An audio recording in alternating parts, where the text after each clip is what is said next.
And that's really what the CIOs, the CFOs really focused in on, was actually, most of my servers have got 95% free capacity, they only use 5% of their capacity. So can't I actually put 20 of those workloads on one server, get rid of 19 and just have one that's running flat out? That's really sort of the fundamental concept of contention. Let's take 10% workloads and move that onto one server running at 100% and get rid of the other 9 servers. You need to plan around that carefully. So we mentioned, in the 5% example, you could consolidate 20 to 1. So that's an example of a contention ratio. I can take 25%, that equals 100%. I can get 20 to 1.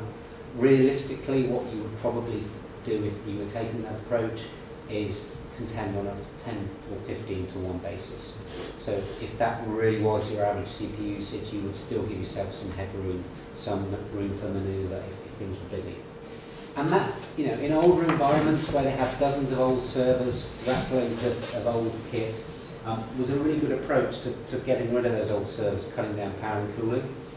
The challenge you have is when that 5% suddenly jumps up to 60%, and there isn't enough 60% to go around. So what happens in those instances is I could potentially be trying to get 1200% CPU utilization in total out of my server at this point, if I had 20 virtual servers all wanting to use 60% of total CPU resource. The problem that we get then is what I call bad contention, and this is where the virtual servers no longer always have every bit of resource they need freely available to them. Previously, if we were consolidating on a 10 to 1 at 5%, half the server would never be used. So it would mean any virtual server would always have every bit of access it needed. There was no latency, there was no time slicing, there was no tricks having to be done to find resource in a hurry. When we move to this bottom scenario, bad contention, the hypervisor, which we'll see in a moment, is the piece of the controlling software for virtualization. That's now having to control this access to the resource. There isn't enough to go around, but it's promised everyone there is. So it's now having to allocate on a priority basis. You think you've had this resource, but I'm going to make you wait a little bit until it really becomes available. And ultimately, the bottom bullet point there is the problem that you will have in high performance and production environments when this bad contention happens. You can no longer be guaranteed access to the resource, so you can't guarantee the consistency of your performance. So that's probably sort of the good side, the bad side. People only ever talk about the good side. People also, as we'll see in my example, they only ever mention CPU usage. There are a dozen other factors that you need to measure and calculate before you decide how you contend. But that's really the media story. If you're new to virtualization or a CFO says, why should I virtualize? That top one is the story he'll get told. You can get rid of 19 servers if you make one server really, really busy. So I think, as I mentioned to somebody asked me in the break, what makes a good candidate to virtualize a server? So people often ask me, what's the biggest server you can virtualize? You can't talk about big.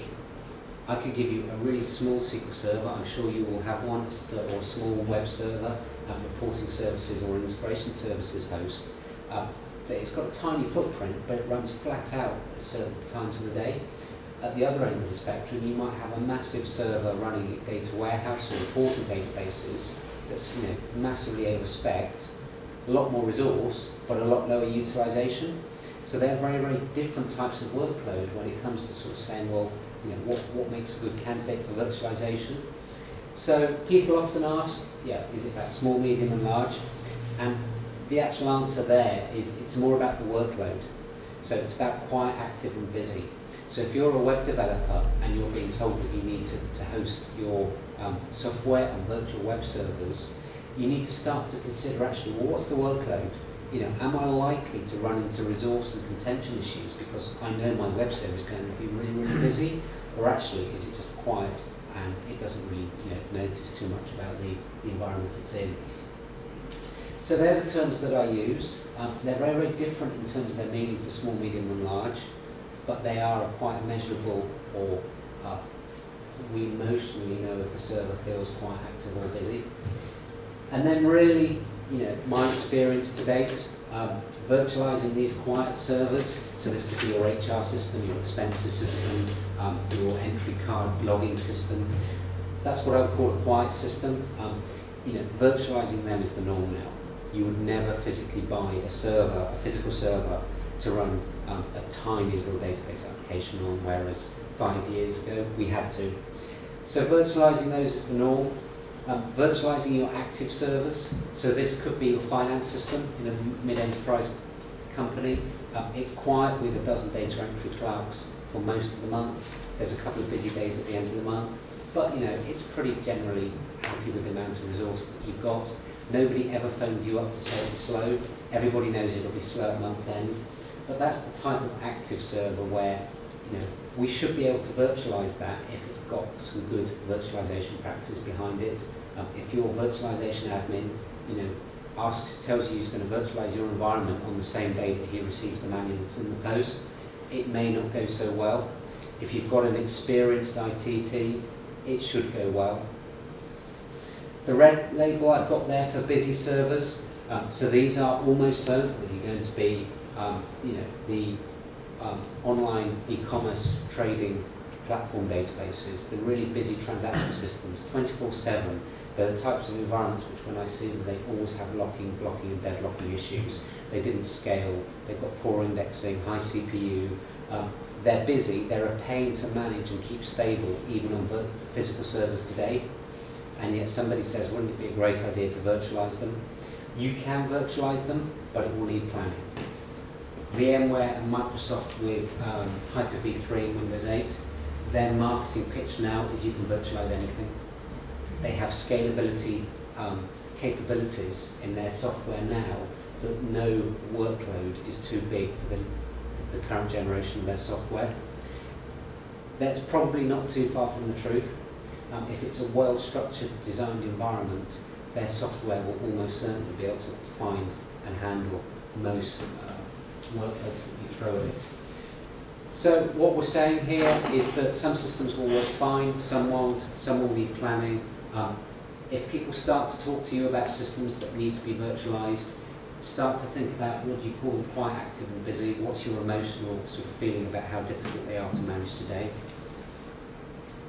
So I'll go through some terminology that some of you will know inside out, some of you might be new, sometimes some of you may not have seen the complete picture. So the guest server is Hyper-V's terminology for a virtual server, a virtual machine. This is actually, this is the virtual environment that runs its own instance of Windows that you all run, SQL Server, IIS, BizTalking, and there will be dozens of these in your virtualization environment. So that's really the end product of everything virtualization does, is giving somebody somewhere one of these. And that normally runs on a layer called a virtual machine manager. So in the bigger VMware environments, this used vSphere and it was controlled by vCenter. Microsoft had their equivalent products with System Center and Hyper-V Manager. So we had this control layer. This was really the admin interface into the virtual environment. And then we had our tin, the physical layer. So this was 1, 2, 8 environments I worked in before had 256 host servers. So these were regular physical servers that you would buy from HP, put in a rack. But rather than installing Windows on them, in the VMware equivalent, you installed a piece of software called a hypervisor, and that is its own mini operating system that allows this host server to be controlled and run guest servers. And then to make things all really smooth in a mid-sized environment, you would then use a SAN that had shared storage that each of these could access. So is that useful for some people that have not seen that all in one slide before? I'm never quite sure if that is a good way of describing it. Most people only see this level. This is what sits behind it. You probably hear about the hypervisor, but this is really sort of the infrastructure that I've done. So why has designing platforms changed when we've moved from physical to the virtual world? So this is the bit which, ironically, most people overlook. They think that when what we had in the physical world, we can still apply the same design principles, and monitoring principles, management principles, troubleshooting principles to the virtual world. So whether you are an ETL developer, whether or not you're a database developer, whether or not you're a DBA or a sysadmin, you will have an interaction with one of these layers of the stack, typically, or you could be an end user coming into the top.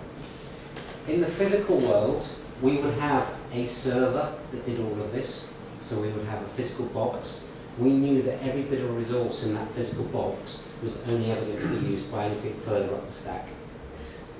So if we had 16 gig of memory in the server, Windows would see 16 gig of memory, SQL Server would see 16 gig of memory, and so on. And that made it really, really easy because we didn't have to worry about what anyone else did. The only people that could affect anything in this stack were other members of this stack. And we could, when we came to troubleshooting, we could look at each layer and we could look at this whole environment in isolation.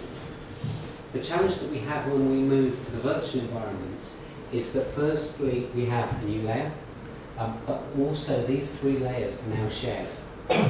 So the big change that we have now is that somebody else's SQL Server engine could be affecting my server hardware performance, which then affects my SQL Server engine.